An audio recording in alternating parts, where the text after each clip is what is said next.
¿Qué tal? Un cordial saludo. Mi nombre es Nelson Fabián Tíquez, soy estudiante de la Universidad Uniminuto y el día de hoy vamos a explicar los conceptos sobre el campo eléctrico y la intensidad del campo eléctrico. De igual forma, mostraremos algunos ejemplos para ilustrar cómo se pueden calcular este tipo de ejercicios.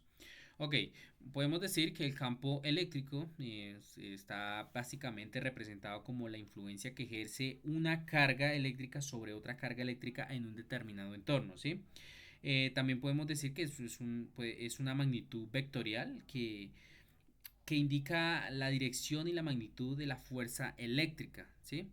Que se expresa en líneas imaginarias que llamamos vectores. Esto nos permite darnos una idea de la intensidad y la orientación del campo eléctrico, ¿sí?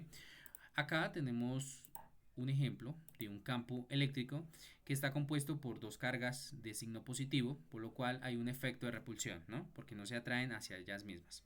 Ok, también aquí en el ejercicio nos dan una distancia de 25 centímetros de una carga a la otra.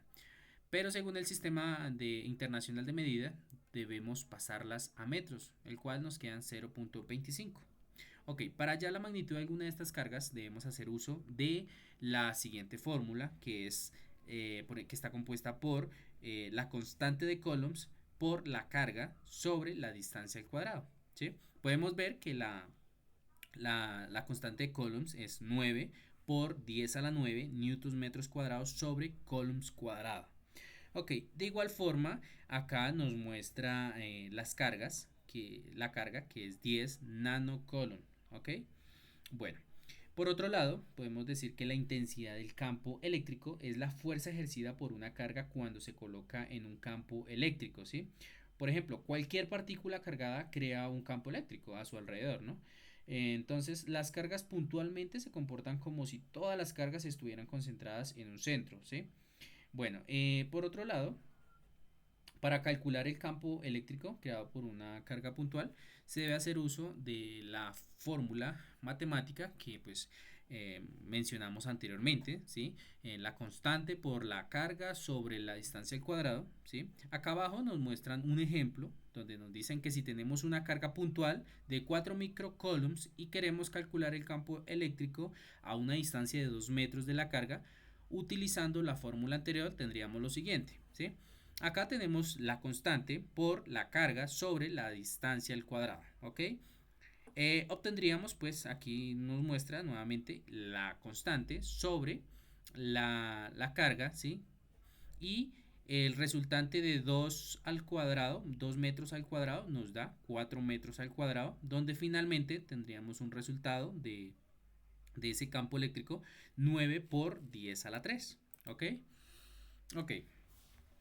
Entonces, aquí nos dicen cómo es el campo eléctrico entre una carga positiva y las cargas negativas. Ok, aquí para resumir, si podemos observar en la imagen, vemos dos cargas, una positiva y una negativa. Vemos que cuando es positiva, todas las líneas del campo eléctrico se extienden radialmente hacia afuera. Y cuando son negativas, todas las líneas del campo eléctrico se extienden hacia adentro, ¿sí? Caso contrario, cuando las dos cargas son de signos iguales, hay como un efecto de repulsión, que era lo que hablábamos anteriormente, ¿sí? Porque todas las líneas del campo eléctrico se extienden radialmente hacia afuera, ¿sí? Desde cada carga, haciendo que estas dos se repelen. Ok. Acá nos hablan sobre el flujo eléctrico, ¿sí? Acá nos dicen que el flujo eléctrico es una magnitud escalar que representa el número de líneas del campo que atraviesan una determinada superficie. Se representan mediante cajas dentro de las cuales se ubican diferentes cargas puntuales y se dibujan las líneas de campos eléctricos correspondiente a cada tipo de carga, ¿sí?